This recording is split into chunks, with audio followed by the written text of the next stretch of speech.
जी, कैसे हैं आप लोग? ऐसे लग रहा होगा आकाशवाणी हो रही है। सब ठीक ठाक, कुशल मंगल। चलो जी,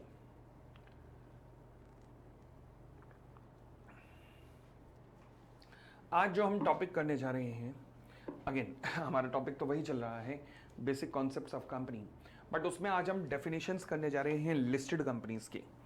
लिस्टेड कंपनीज क्या होती हैं? चलिए जी, लिस्टेड कंपनीज क्या होती हैं? लिस्टेड कंपनीज, पहले डेफिनेशन पढ़िएगा क्या कहता है। Listed company means any company which has any of its securities listed on any recognized stock exchange। यहां पर एनालिसिस का स्कोप दिया हुआ है। चलिए आ जाइएगा यहां पर, अब एनालिसिस में लिखिएगा। सिक्योरिटीज मतलब क्या होता है? शेयर्स भी या फिर डिबेंचर्स भी। फिर स्टॉक एक्सचेंज लिखा, any of the stock exchange. किसी भी स्टॉक एक्सचेंज पे अगर आपके सिक्योरिटीज लिस्टेड हैं, तो सवाल उठा किसी मतलब कितने टाइप की स्टॉक एक्सचेंज होती है भाई? Different types of stock exchange, different types of stock exchange. कितने प्रकार की स्टॉक एक्सचेंज हो सकती है? तो भारत में 3 प्रकार की स्टॉक एक्सचेंज हैं। शायद मैंने वुमेन डायरेक्टर के अंदर कॉन्सेप्ट पकड़ा था शायद, मगर इस बार अभी दोबारा रिकॉल कराने जा रहा हूं। 3 तरीके की स्टॉक एक्सचेंज भारत के अंदर है। अच्छा, पहली है मेन बोर्ड। दूसरी है एसएमई एक्सचेंज, एंड तीसरी है इनोवेटिव ग्रोथ प्लेटफॉर्म।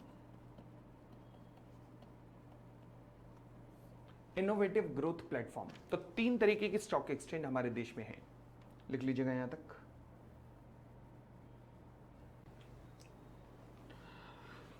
तो जी सवाल उठा मेन बोर्ड क्या होता है। अच्छा, मेन बोर्ड आप पहले आज से कई बार पहले सुन चुके हो। ये कौन होता है? ये होते हैं आपके बीएसई या फिर एनएसई, जो बॉम्बे स्टॉक एक्सचेंज या नेशनल स्टॉक एक्सचेंज होते हैं ना, they are called as main board. फिर आता है एसएमई एक्सचेंज। अच्छा, ये क्या होता है? स्मॉल एंड मीडियम एंटरप्राइजेस की एक्सचेंज है ये, तो ये होती है एसएमई एक्सचेंज। अच्छा, फिर उसके बाद आता है मेरा इनोवेटिव ग्रोथ प्लेटफॉर्म, जिसको मैं आईजीपी के नाम से भी पुकारता हूं। किस नाम से पुकारता हूं? आईजीपी, मतलब इनोवेटिव ग्रोथ प्लेटफॉर्म के नाम से इसे मैं पुकारता हूं। ठीक हो गई इतनी बात? चले अब आगे बढ़ते हैं। मेन बोर्ड में आपका आता है एनएससी और बीएससी और एनएससी और एसएमई एक्सचेंज। अब इन दोनों में क्या फर्क है पहले ये देखिएगा। एसएमई एक्सचेंज में वो कंपनियां आती हैं जिनकी paid up capital up to ₹10 crore होती है। यानी कि हर वो कंपनी जिसकी paid up capital up to ₹10 crore होती है, वो क्या कहलाती है? एसएमई कहलाती है। एसएमई एक्सचेंज के अंदर रजिस्टर्ड हो सकती है। हमारे देश में लगभग 300 से 400 कंपनियां एसएमई एक्सचेंज के अंदर लिस्ट हैं। फिर आता है मेन बोर्ड। मेन बोर्ड पे वो कंपनियां आती हैं जिनके paid up capital more than और इक्वल टू 25 करोड़ होती है। मोर देन और इक्वल टू 25 करोड़ जो कैपिटल होती है वो आती है मेन बोर्ड के ऊपर। ठीक हो गई इतनी बात? अब एक बीच में आप देखेंगे गैप है, वो क्या है? More than 10 crore but up to 25 crore. ये कंपनियां कहां जाती हैं? इनके पास ऑप्शन होता है, ऑप्शन ऑफ। ये मेन बोर्ड पे भी जा सकती हैं, मेन बोर्ड पे भी, या फिर एसएमई बोर्ड पर भी जा सकती हैं। एसएमई बोर्ड पर भी जा सकती हैं ये कंपनियां। मेन बोर्ड पे भी जा सकती हैं या एसएमई बोर्ड पे भी जा सकती हैं। इतनी बात क्लियर हो गई? यहां तक लिख लीजिए पहले।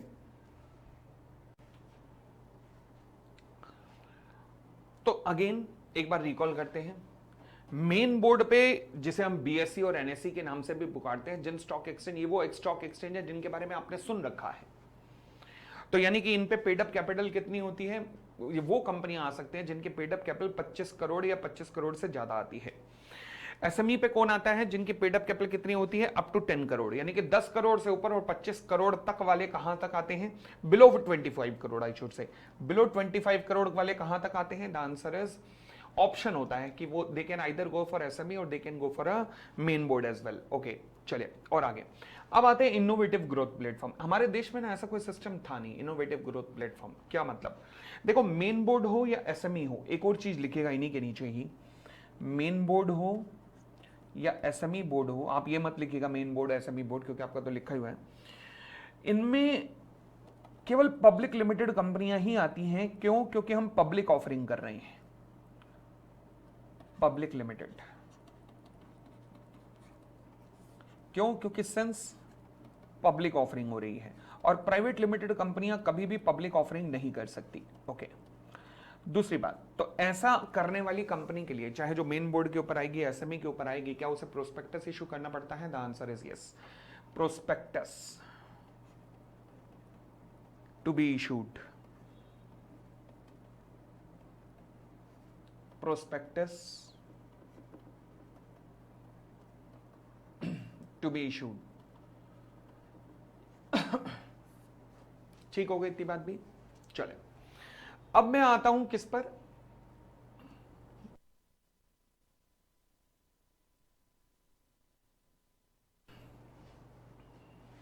इनोवेटिव ग्रोथ प्लेटफॉर्म पर। शायद मैंने इससे पहले भी आपको इसकी कहानी सुनाई हुई है। आईजीपी के नाम से इसे पुकारा जाता है। इसका मतलब क्या होता है इनोवेटिव ग्रोथ प्लेटफॉर्म का? एक्चुअल में स्टोरी कहां से शुरू हुई थी? मेक माई ट्रिप से, शायद याद आई होगी आपको स्टोरी। मैंने वुमेन डायरेक्टर का जब मैं कॉन्सेप्ट करा रहा था तब मैंने ये स्टोरी सुनाई थी। तो मेक माई ट्रिप को न्यूयॉर्क से पैसा मंगाना था। इन्वेस्टर्स कहां से थे? न्यूयॉर्क के। बट इन्वेस्टर्स का एक शर्त था, प्राइवेट प्लेसमेंट हो रहा था। तो यहां पर आती है private placement. Okay, private placement के अंदर पब्लिक ऑफरिंग नहीं होती है, तो प्राइवेट प्लेसमेंट है। तो प्राइवेट प्लेसमेंट तो प्राइवेट लिमिटेड कंपनियां भी कर सकती हैं और पब्लिक लिमिटेड कंपनियां भी कर सकती हैं, दोनों कर सकती हैं ना। Answer is yes. ओके, तो अब हुआ क्या कि जब मेक माई ट्रिप को पैसा आ रहा था न्यूयॉर्क से, तो न्यूयॉर्क में पैसा लगाने वाले इन्वेस्टर्स की एक शर्त थी। वो शर्त ये थी कि आपको अपने आप को लिस्ट कराना पड़ेगा। अब मेक माई ट्रिप वालों ने कहा यार ये तो बड़ी अजीब बात हो गई, हम कैसे लिस्ट करा दें अपने आप को? भाई हमारे देश में प्राइवेट प्लेसमेंट से रिलेटेड लिस्टेड का तो प्रावधान है ही नहीं।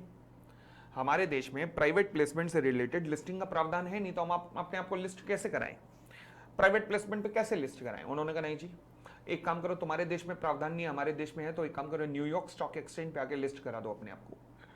अब कंपनी ने अपने आप को फाइनली न्यूयॉर्क स्टॉक एक्सचेंज पे लिस्ट कराया। हमारे फाइनेंस मिनिस्टर उस टाइम थे लेट मिस्टर अरुण जेटली। जब उन्होंने इस चीज को देखा तो उन्होंने कहा यार ये तो गलत बात है कि मेरे देश की कंपनियां विदेशों में जाकर लिस्ट इसलिए हो रही है क्योंकि मेरे देश में प्राइवेट प्लेसमेंट पे लिस्टिंग की सुविधा नहीं है। ऐसे आज प्रॉब्लम मेक माई ट्रिप को आई, कल किसी और को आ सकती है, तो क्या किया जाए?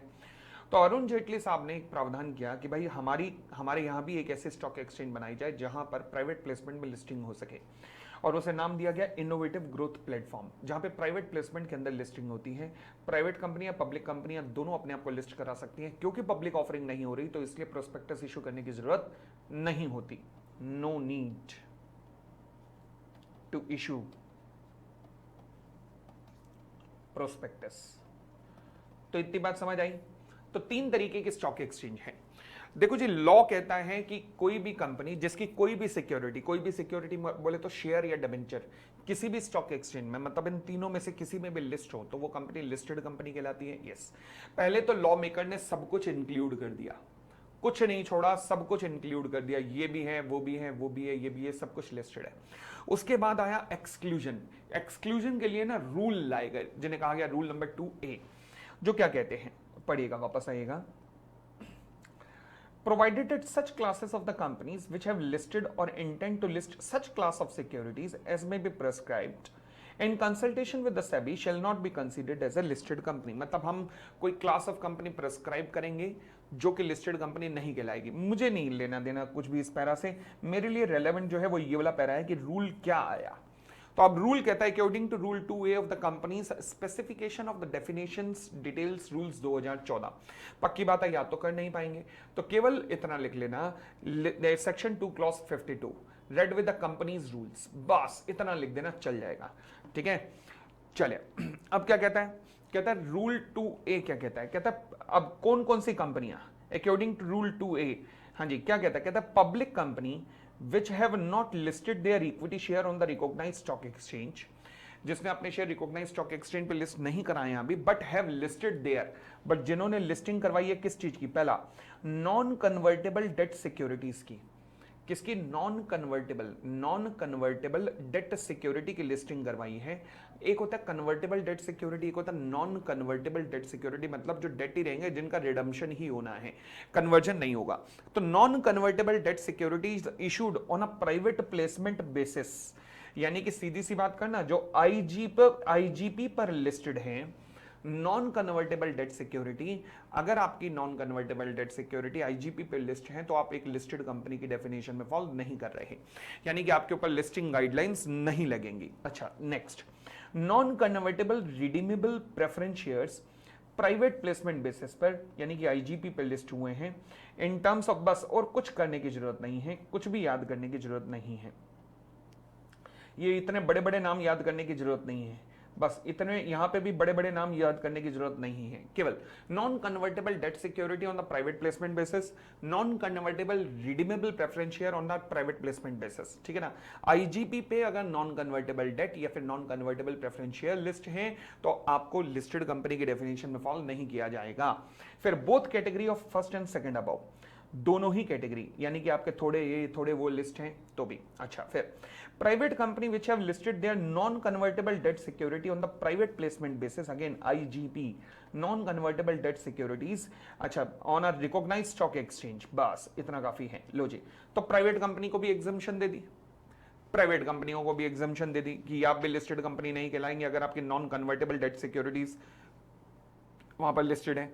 उसके बाद और आगे बढ़ाइएगा फिर कहता है public company which have not listed their equity share on the recognized stock exchange but whose equity share are listed on the stock exchange in the jurisdiction as specified in section 23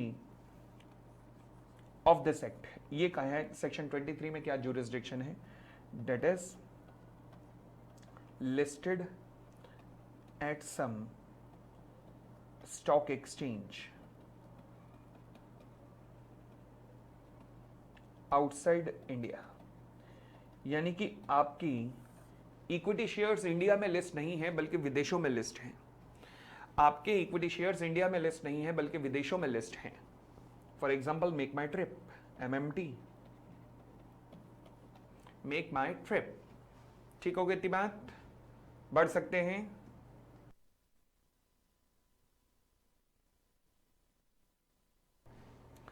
तो ये वो कंपनियां हैं जो कि listed company की definition में नहीं आएंगी। एक बार मेरे साथ रिकॉल करो कौन कौन नहीं आएगा। पब्लिक कंपनियां जिसने नॉन कन्वर्टेबल डिबेंचर्स इशू किया है, डेट इशू किया है प्राइवेट प्लेसमेंट पे। पब्लिक कंपनियां जिसने non convertible redeemable preference share issue किए हैं प्राइवेट प्लेसमेंट बेसिस पे। प्राइवेट लिमिटेड कंपनियां जिन्होंने non convertible debt instrument issue किया है प्राइवेट प्लेसमेंट बेसिस पे।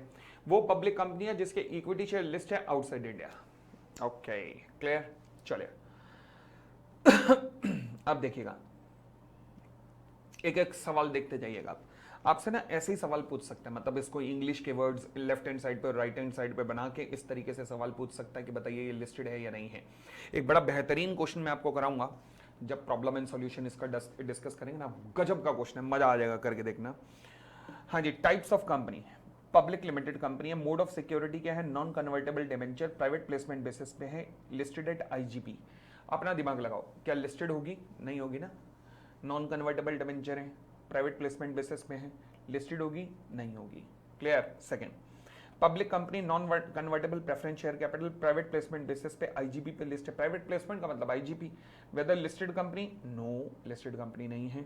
Third, public company equity shares issue किए हैं, कहां पर, एसएमई पे, लिस्टेड कंपनी है, यस, एसएमई पे है तो क्या हो गया, लिस्टेड है, yes.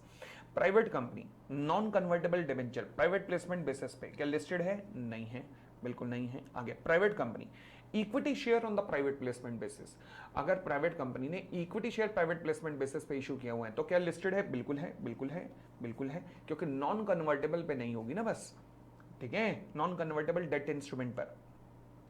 Public company non convertible debenture national stock exchange में, एनएससी का मतलब प्राइवेट प्लेसमेंट तो नहीं है, तो फिर पब्लिक ऑफरिंग है, तो इसका मतलब लिस्टेड होगी, yes. Public limited equity shares BSC पे लिस्टेड होगी, yes. Private limited convertible debenture, convertible, non convertible नहीं, कन्वर्टेबल, आईजीपी पे लिस्ट होगी, yes. Private limited, convertible preference share capital, IGP पे लिस्ट होगी, yes. Public limited company, non convertible debenture, in addition company already listed on NSE for equity shares कर देना, for equity share. भाई already stock exchange पे list हो तो फिर मुझे देखने की जरूरत नहीं, एनएसई में लिस्ट होना इक्विटी शेयर्स के लिए, तो आप लिस्टेड हो, yes. Private limited company, equity share capital already listed on the IGP, now company propose कर रही है नॉन कन्वर्टेबल डिबेंचर्स। भाई मुझे क्या करना है, इक्विटी शेयर लिस्ट होने के कारण आप ऑलरेडी लिस्टेड कंपनी हो ना, समझ आया? Clear clear clear.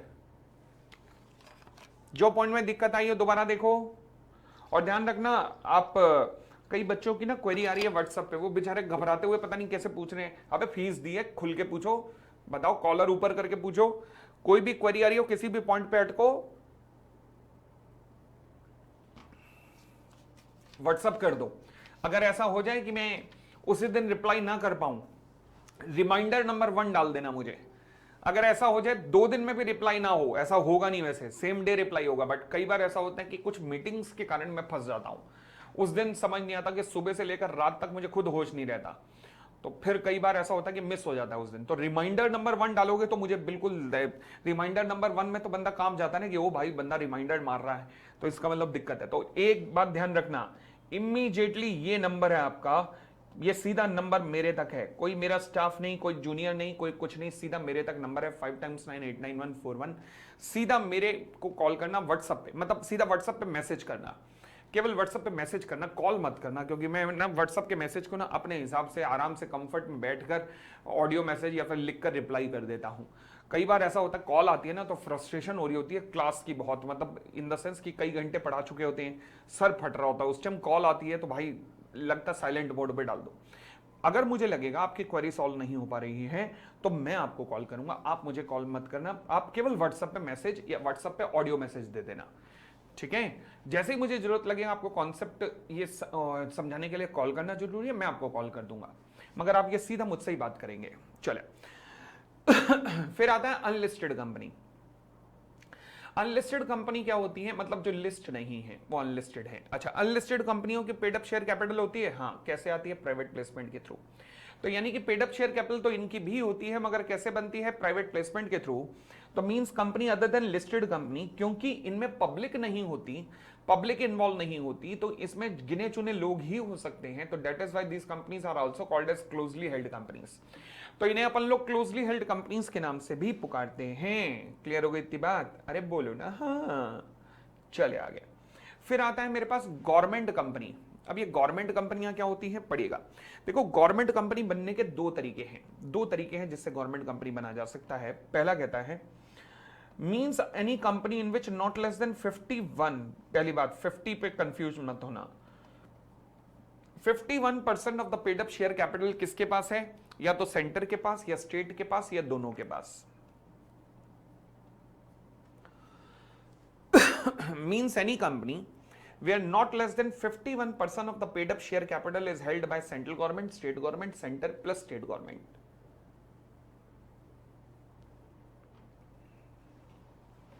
और इस सेक्शन में वो सब्सिडरी कंपनी भी आती है, include a company which is a subsidiary company of such government company. यानी कि अगर आप सब्सिडरी हो किसी गवर्नमेंट कंपनी की, अगर आप सब्सिडरी हैं किसी गवर्नमेंट कंपनी की, तो भी आप गवर्नमेंट कंपनी ही माने जाएंगे, तो भी आप गवर्नमेंट कंपनी ही माने जाएंगे। ठीक है जी। गेल, मैंने कहा जी गेल जो है गवर्नमेंट कंपनी है, तो मैं भी जानते हैं, ठीक है, गेल भेल सेल। गेल की कोई सब्सिडरी होगी। अच्छा, सब्सिडरी बनने के लिए कितने % वोटिंग चाहिए, मोर देन हाफ, मतलब 50.01 पर आप सब्सिडरी बन जाते हो, यस। तो यानी कि गेल की कोई सब्सिडरी है जिसमें गेल 50.01% होल्ड करती है, तो वो सब्सिडरी भी क्या गवर्नमेंट कंपनी है, यस। ओ तो ध्यान रखना, दो तरीके से सब्सिडरी बना जा सकता है, एक तो 51% आपके पास सेंटर या स्टेट या सेंटर प्लस स्टेट के पास हो, या फिर आप किसी गवर्नमेंट कंपनी की सब्सिडरी और सब्सिडरी मोर देन 50% पे बना जाता है, ठीक है ना। Where as GAIL has many subsidiary which are also government company.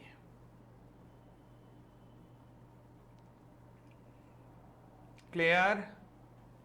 बढ़ सकते हैं आगे।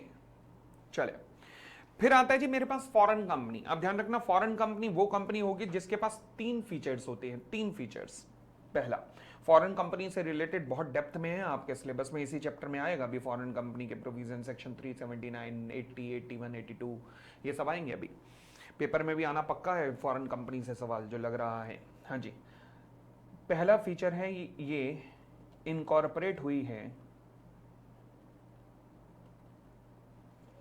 Outside India. प्लस दूसरा फीचर है प्लेस ऑफ बिजनेस कहां है, इन इंडिया। प्लस तीसरा बिजनेस है conduct any business activity in India. ये 3 फीचर अगर हैं, अगर ये 3 फीचर हैं तो ही आप फॉरेन कंपनी बन पाएंगे। पहला, incorporation outside India, place of business in India, कोई बिजनेस एक्टिविटी इन इंडिया। ये तीनों फीचर्स पूरे होने पे ही आप फॉरेन कंपनी बन पाएंगे। ठीक है, तो पढ़िएगा, मीन्स एनी कंपनी और body corporate incorporated outside India has a place of business in India. अच्छा, प्लेस ऑफ बिजनेस आपका खुद भी हो सकता है या किसी एजेंट के थ्रू भी हो सकता है, फिजिकल मोड में भी हो सकता है या ऑनलाइन मोड में भी हो सकता है। खुद भी हो सकता है, एजेंट के थ्रू भी हो सकता है, फिजिकली भी हो सकता है और इलेक्ट्रॉनिक मोड में भी हो सकता है।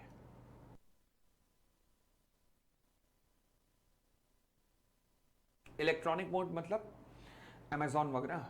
चले, एंड जिनकी कोई बिजनेस एक्टिविटी इंडिया में है किसी भी प्रकार से, बिजनेस एक्टिविटी मतलब कोई बिजनेस इनकम वगैरह इंडिया से आ रही है,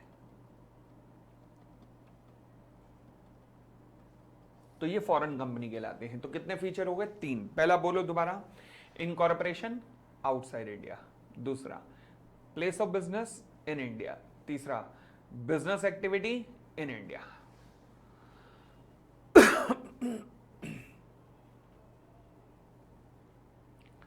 तो ये कहलाती है हमारी फॉरेन कंपनी। क्लियर हो गई इतनी बात? अरे भैया बोलो ना हाँ। अब हम आते हैं एसोसिएट कंपनी पर। एसोसिएट कंपनी सेक्शन 2 क्लॉज 6 में डिफाइन है। क्या कहता है? Associate company in relation to another company means a company in which that other company has a significant influence. तो यानी कि associate company in relation to another company means a company in which that other company has a significant influence. मगर मतलब अगर आपकी company में वो सामने वाली कंपनी सिग्निफिकेंट इन्फ्लुएंस रखती है तो आप उसकी एसोसिएट कंपनी बन जाएंगे। अब सिग्निफिकेंट इन्फ्लुएंस का मतलब क्या है देखते हैं, बट फिलहाल अगर आप उसकी सब्सिडरी हैं तो आप एसोसिएट नहीं है, ध्यान रखना। या तो आप एसोसिएट होंगे या आप सब्सिडरी होंगे। Okay, having such influence and joint venture company. Accounts of company में मैंने कराया था, तो कि क्या अगर आप किसी की जॉइंट वेंचर कंपनी है तो आप ऑटोमेटिकली एसोसिएट कंपनी की डेफिनेशन में फॉलो हो जाएंगे? The answer is yes. अगर आप किसी भी कंपनी की जॉइंट वेंचर कंपनी है तो आप एसोसिएट कंपनी ही कहलाएंगे। 129 के अंदर हम कंसोलिडेशन के अंदर भी हमने किया था, याद है? फिर सिग्निफिकेंट इन्फ्लुएंस का मतलब क्या होता है? सिग्निफिकेंट इन्फ्लुएंस का मतलब होता है कि सामने वाला आप में कम से कम 20% of the share capital hold करता है, या फिर आपके बिजनेस डिसीजंस को कंट्रोल करता है, बिजनेस डिसीजन को कंट्रोल करता है। फॉर एग्जांपल, एक कंपनी कहती है कि भाई सामने वाली कंपनी का जितना भी प्रोडक्ट होगा वो मुझे सप्लाई होगा। Now this is called control over the business decisions. बात समझ आई? चलो जी आगे बढ़ते हैं।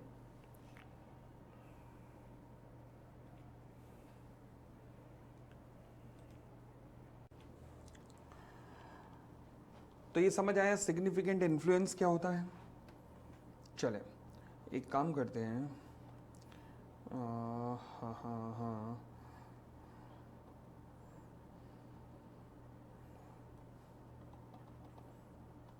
यहाँ पे आएगा, वापस आएगा।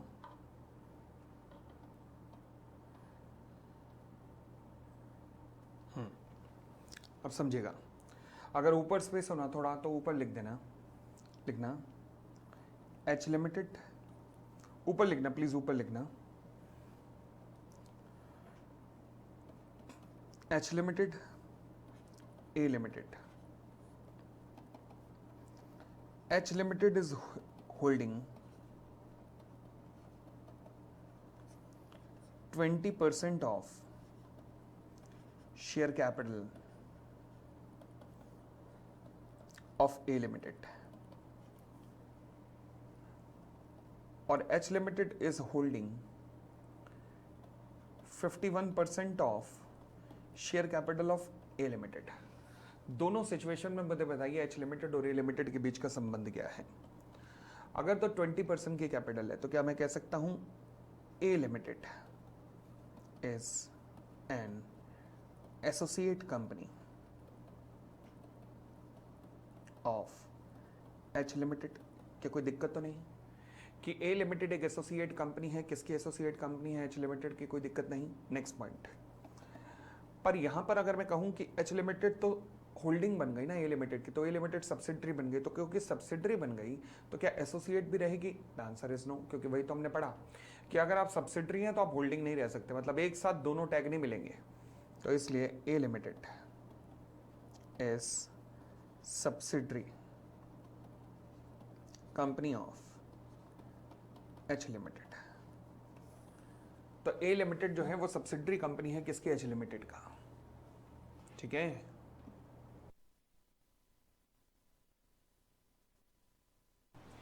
बढ़ सकते हैं, आगे बढ़ सकते हैं, आगे बढ़ते हैं।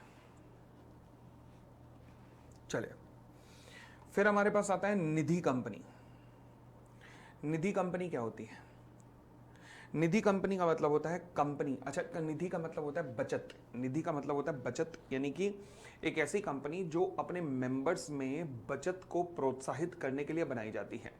फॉर एग्जांपल इसका स्ट्रक्चर क्या होता है? ये इसके मेंबर्स हैं, मैंने शायद पहले भी डिस्कस किया है। ये एक निधि कंपनी है, मेंबर्स निधि कंपनी को क्या देते हैं? डिपॉजिट्स। फिर निधि कंपनी इसी डिपॉजिट को लोन के रूप में, जो भी मेंबर मांगे तो उसे लोन के रूप में दे देती है। तो मतलब डिपॉजिट पे इंटरेस्ट देती है, लोन पे इंटरेस्ट लेती है, बस इसका इंटरेस्ट से इनकम आती है। This is called as Nidhi company. ये कहीं ना कहीं मेंबर्स के अंदर बचत को बढ़ावा देने के लिए बनाई जाती है, क्योंकि बचत करोगे, बचत करके पैसा जमा करोगे और तभी तो डिपॉजिट के रूप में निधि कंपनी को दोगे। हालांकि मैंने अभी एक रिसेंटली यूट्यूब पे वीडियो में बनाई थी कि बिहार के अंदर बहुत बड़ा डिफॉल्ट चल रहा है, बहुत बड़ा फ्रॉड चल रहा है निधि कंपनी के नाम से, जहां पे लोगों से पैसा इकट्ठा करके लोग भाग रहे हैं। तो बड़ा कॉशियस रहना कि अगर आपके पास कोई निधि कंपनी हो तो इस एक्साइटमेंट में मत आना। पैसा उठा के म्यूचुअल फंड में डाल देना, या फिर एफडी में डाल देना, या फिर किसी अच्छे शेयर में डाल देना, मगर ऐसी कंपनी में इन्वेस्ट मत करना भाई साहब जहां जिसका कोई माई बाप ना हो। ठीक है ना। सबसे पहले देखा करो कंपनी कब से है, कितनी स्कीमें लॉन्च कर चुकी है, उनके जो स्कीम के बेनिफिशियरी थे उनसे बात किया करो, तब जाके। और कोई भी अगर जिसे मैं कहूँ सब्सटेंशियल रिटर्न दे रहा हो तो वो तो पक्की गड़बड़ है, चाहे वो बड़े से बड़ा ही क्यों ना हो। फॉर एग्जांपल अभी हुआ ना M3M नाम का डेवलपर, गुड़गांवा, दिल्ली, नोएडा, इन सब जगहों पर M3M एक बहुत बड़ा डेवलपर है, रियल एस्टेट डेवलपर। प्रोजेक्ट निकाला 24% एश्योर्ड रिटर्न। बाप रे, 24% की एश्योर्ड रिटर्न। यस, मिला गया इन्वेस्टर को कुछ भी नहीं, वो खुद ही प्रमोटर जेल में जा रहे हैं, मनी लॉन्ड्रिंग के कारण खुद ही के प्रमोटर ही जेल में जा रहे हैं। ठीक हो गई थी बात। चले, तो निधि कंपनी का मतलब क्या है? Which has been incorporated as a Nidhi with the object of cultivating the habit of thrift. Thrift का मतलब cost cutting and saving among its members. तो यानी कि जिसका ऑब्जेक्ट है cultivating the habit of thrift, cost cutting को promote करना। Cultivating मतलब शुरुआत करना, किसी आदत की शुरुआत करना। Cultivating the habit of thrift and saving among its members. दूसरा, receiving the deposits from and lending to its members only for their mutual benefit. Receive भी मेंबर से करेगा और डिपॉजिट भी मेंबर को ही देंगे। रिसीव भी मेंबर से करेंगे, पैसा रिसीव भी मेंबर से करेंगे और लेंडिंग भी उन्हें ही करेंगे। तीसरी बात, which comply with such rule as prescribe by the central government. Central government ने इनके लिए कई रूल्स बनाए हुए हैं जो कि आपके सिलेबस में नहीं है। अच्छी बात है, बहुत पकाऊ रूल है। तो ये होती है निधि कंपनी। ओके, फिर आती है डॉर्मेंट कंपनी। अब डॉर्मेंट कंपनी क्या होती है? जो आज की डेट में no business in current but expected in future। आज की डेट में तो कोई बिजनेस नहीं है बट एक्सपेक्टेड है कि फ्यूचर में जरूर होगा। These companies are called as a dormant company. आज की डेट में जिसका कोई बिजनेस नहीं है बट इट इज एक्सपेक्टेड कि फ्यूचर में जरूर होगा, so these companies are called as dormant company. Clear हो गई इतनी बात? पढ़िएगा। Where a company is formed and registered under this act for a future project or to hold an asset or intellectual property। intellectual property मतलब trademark, patent, copyright etcetera. Where a company is formed and registered under this act for a future project or to hold an asset or intellectual property and has no significant accounting transaction, जिसकी कोई भी significant accounting transaction नहीं है, जिसकी कोई भी significant accounting transaction नहीं है, तो ये कंपनी या फिर कोई inactive कंपनी, ओके, ये कंपनी मतलब जिसकी कोई भी सिग्निफिकेंट अकाउंटिंग ट्रांजैक्शन नहीं है। सिग्निफिकेंट अकाउंटिंग ट्रांजैक्शन का मतलब यहाँ पे लिखा होता तो जरूर बताता मैं, एक्सप्लेनेशन के अंदर लिखा हुआ है कि सिग्निफिकेंट अकाउंटिंग ट्रांजैक्शन में क्या नहीं आता, बट वो आपके सिलेबस में रखा नहीं है। नहीं रखा तो मजे लो और क्या।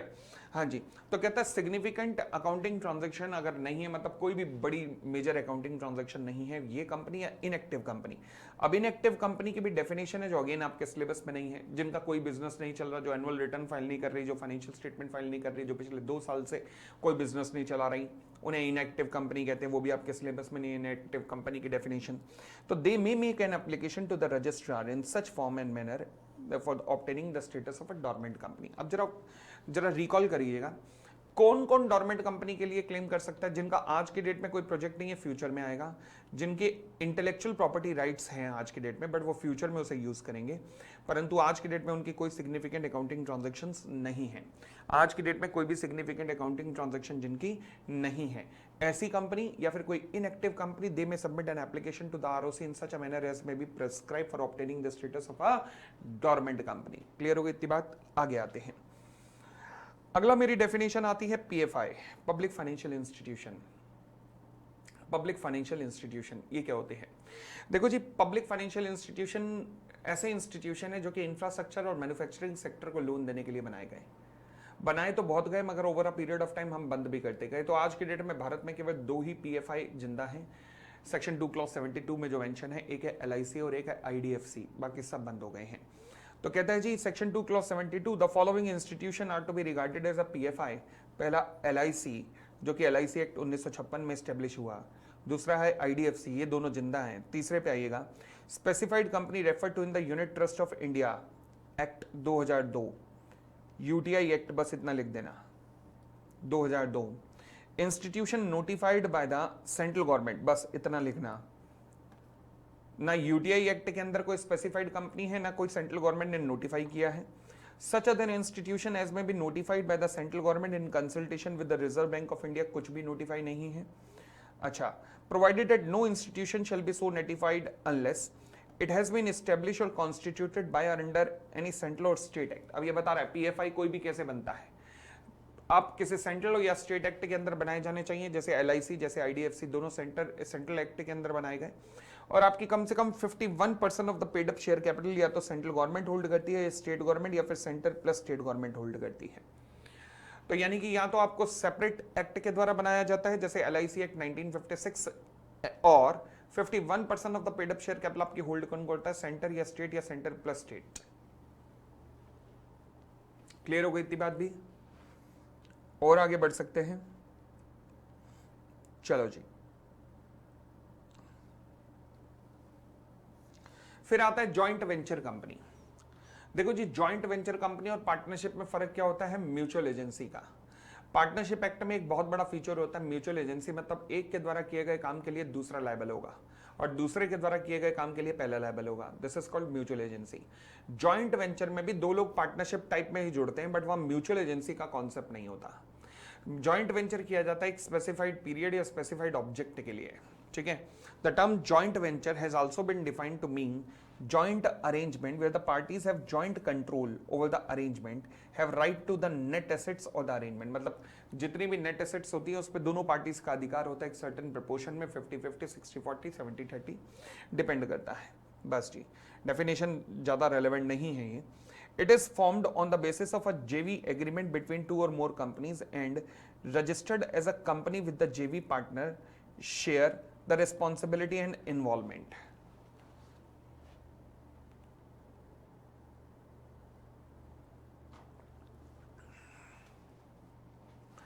ये दो या दो से ज्यादा कंपनीज जो कि रजिस्टर्ड हैं उनके बीच में होता है, and who share the responsibility and involvement, हर एक की शेयर रिस्पॉन्सिबिलिटी एंड इन्वॉल्वमेंट होती है।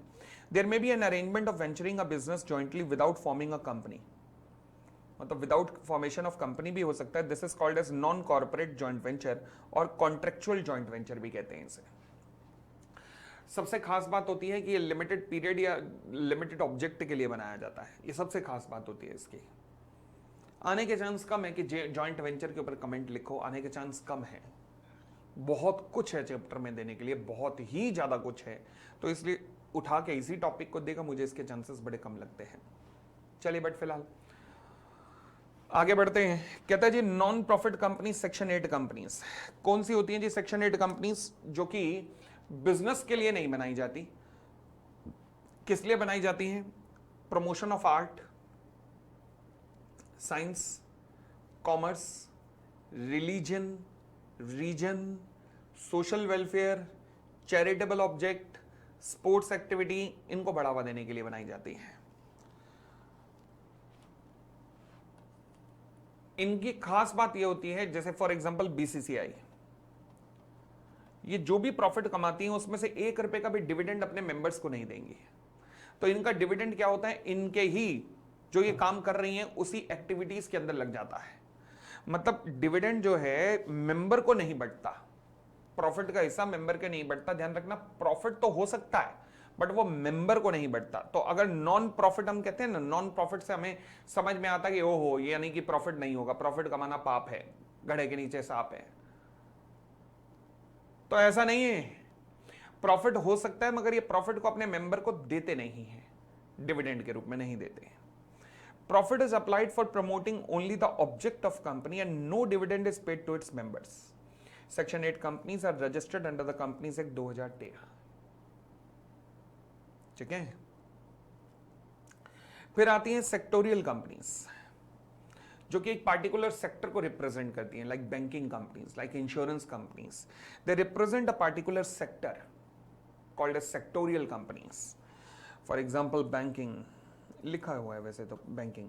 Sectoral companies are companies registered under the companies act by specialising in the particular sector which is regulated by a registry authorized authority of the government, registry authority of the government, matlab which is regulated by, for example, all banking companies are governed by or regulated by the RBI.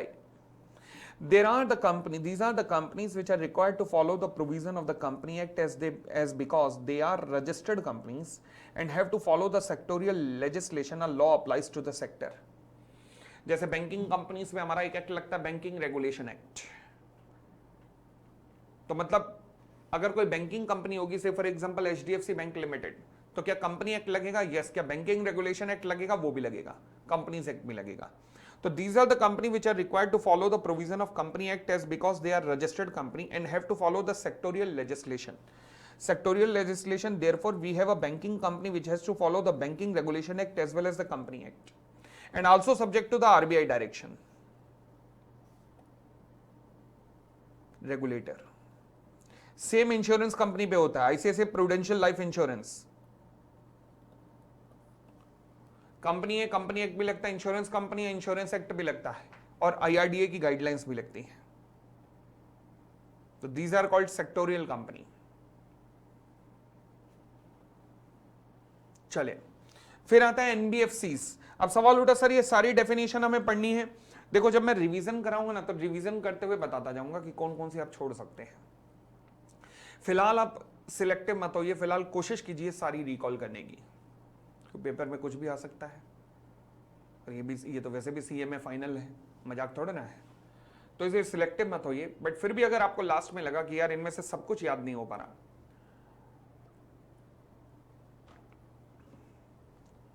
तो revision में बता दूंगा कि क्या क्या छोड़ सकते हो। आता है एनबीएफसी। एनबीएफसी क्या होता है? NBFC is a company registered under the companies act. It is engage in the business of. NBFC क्या करती है वैसे? इन्वेस्टमेंट एंड सिक्योरिटी करती है, यस। लोन्स एंड एडवांसेस करती है, यस। कोई एग्जांपल दीजिए एनबीएफसी का, जितनी भी एनबीएफसी एग्जांपल दीजिए। इंडिया बुल्स और रेलीगेयर, ये दो हमारी सबसे बड़ी बड़ी एनबीएफसीज हैं आज की डेट में। Bajaj finance,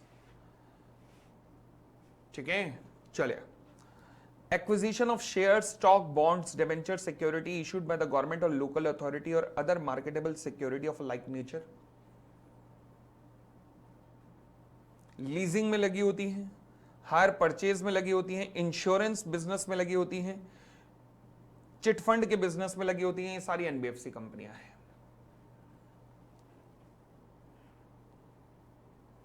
But it does not include any institution whose principal business is that of agriculture activity. A important definition. Industrial activity, purchase or sale of goods other than securities. तो ये NBFC नहीं होंगी जो cell और purchase of goods में लगी होंगी, industrial activity, agriculture activities में लगी होंगी। तो एग्रीकल्चर में लगी हुई कंपनी प्रोड्यूसर कंपनीज होती हैं। शायद आगे डेफिनेशन है अभी। फिलहाल बैंकिंग कंपनीज। बैंकिंग कंपनीज मतलब वो कंपनीज जो कि बैंकिंग एक्टिविटीज में लगी हुई हैं, जो कि बैंकिंग रेगुलेशन एक्ट के अंदर मेंशन है। बैंकिंग रेगुलेशन एक्ट हमारे सिलेबस में हम पढ़ेंगे, तो उस एक्ट के अंदर जो भी कंपनियां आ रही हैं they are called as banking companies. Bharat में कोई भी कंपनी बैंकिंग ऑपरेशन नहीं कर सकती जब तक कि उसके पास आरबीआई का लाइसेंस नहीं होगा। जैसे ही आरबीआई से लाइसेंस वो प्राप्त करती है, वो बन जाती है शेड्यूल्ड बैंक। क्या बन जाता है? शेड्यूल्ड बैंक, क्योंकि आरबीआई उन्हें शेड्यूल में मेंशन कर देता है and they become scheduled bank.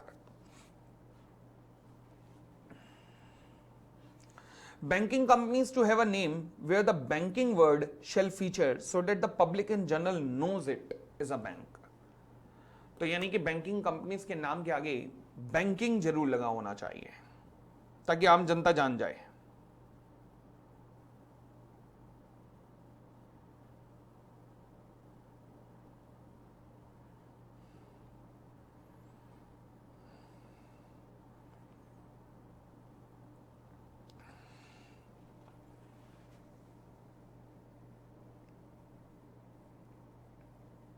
Clear हो गई इतनी बात?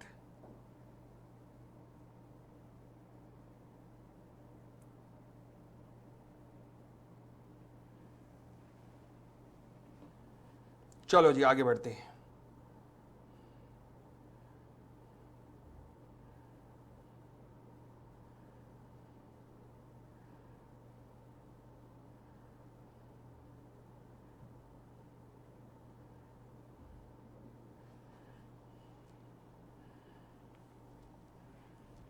फिर आता है मेरे पास इंश्योरेंस कंपनीज। ये क्या होती है इंश्योरेंस कंपनीज?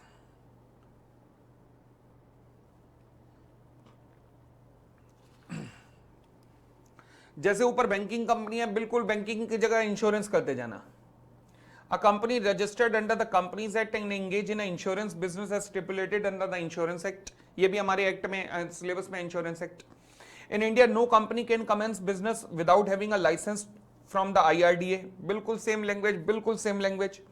इंश्योरेंस कंपनी अपने नाम के आगे इंश्योरेंस जरूर लगाएंगी so that the public जान सके कि oh my God, this is the right choice baby. आहा, समझ गए? क्लियर? चलिए, मैं एक बार अभी नोट करा दूं कि कौन सी बहुत इंपॉर्टेंट लगती है मुझे, कौन सा इंपॉर्टेंट बहुत ज्यादा लगता है। आइएगा, मार्क कर ही लो मेरे साथ। कैरेक्टरिस्टिक्स ऑफ अ कंपनी में सेपरेट लीगल एंटिटी, या पूरा ही कर लेना कैरेक्टरिस्टिक्स ऑफ कंपनी यार। Similarly lifting of corporate will भी पूरा कर देना। आ सकता है कि डिफरेंट सिनेरियोस बताइए जहां पर लिफ्ट किया जा सके। Public sector undertaking, nature of business organisation, नहीं, छोड़ दो। जॉइंट सेक्टर मतलब अगर कर पाओ तो बहुत अच्छा, इससे अच्छा कोई चीज नहीं है। बट जो कहते हैं कि हमसे याद नहीं हो पाएगा सर, तेल निकल जाएगा हमारा, याद नहीं हो पाएगा, मैं केवल उनके लिए कह रहा हूं, उनके लिए डेफिनेशन ऑफ प्रमोटर कर लेना जरूरी है। सारे कर पाओ तो बहुत अच्छा है। पता लगा जिन्होंने नहीं किया और पेपर में आ गया तो वहां मेरे को पेपर में नॉन वेज लिख के आ रहे हो, और भाई मेरे को नॉन वेज मत देना भाई। तो जो करना चाहते हैं बहुत सिलेक्टिव, उनके लिए बता रहा हूं मैं क्या करूं यार, मैं दोनों तरफ के देखना है ना मुझे। तो प्लीज मुझे नॉन वेज ना दें, मुझे नॉन वेज ना दें।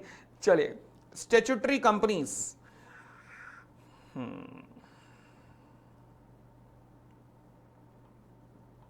और आगे registered companies, companies limited by share, companies limited by guarantee, unlimited company, 1% company, ये बहुत जरूरी करना है, बहुत ही जरूरी करना है, बहुत संभावना पेपर में आने की। प्राइवेट कंपनी करना ही करना है, पब्लिक कंपनी करना ही करना है, स्मॉल कंपनी करना ही करना है, होल्डिंग सब्सिडरी कब कब बनता है, सेक्शन 2 क्लॉज 87 करना ही करना है, लिस्टेड कंपनी की डेफिनेशन रूल नंबर 2A के कारण करनी है, गवर्नमेंट कंपनी करना ही करना है, फॉरेन कंपनी करना ही करना है, एसोसिएट कंपनी करना ही करना है, निधि कंपनी, डॉर्मेंट कंपनी, पीएफआई, तीनों करने ही करने हैं, जॉइंट वेंचर, क्या कहूं यार,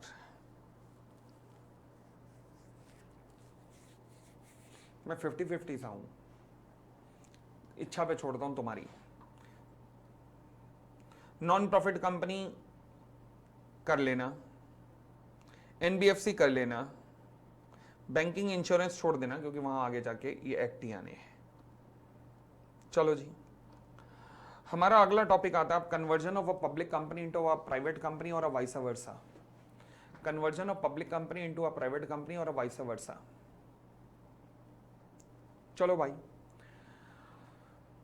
अब ये देखना शुरू करते हैं कि क्या लिखा है। Let us proceed further. टन टन टन।